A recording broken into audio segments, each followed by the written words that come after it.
போட்டு வீணாயிர போகுது. 60 வருஷமா அவங்களுக்கு போட்டு நாட்டை வீணாக்கி விட்டு ஒரு ஓட்டு வீணாக்கி கவலைப்படுறது. அப்புறம் ஜெயிக்கிற பக்கம் போட்டுருவோம். திருட்டு போய் ஜெயிக்கிறான்னா அவனுக்கு போட்டுருவியா?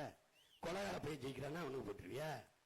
எல்லாரும் சேர்ந்து செஞ்சா ஒரு தவறு சரினாயிருமா? இது என்ன பைத்தியகாரத்தனமான முடிவு? எளிதானதை செய்யாதே, சரியானதை செய். ஜெயிக்கிற பக்கம் நிக்க வேண்டும் என்று விரும்பாதே, நிக்கிற பக்கத்தை ஜெயிக்க வைக்க வேண்டும் என்று விரும்பு. அதான் நல்ல வீரனுக்கு அழகு. போட்டு குழப்பிக்காத. எல்லாத்துலயும் நல்லது வேணும்.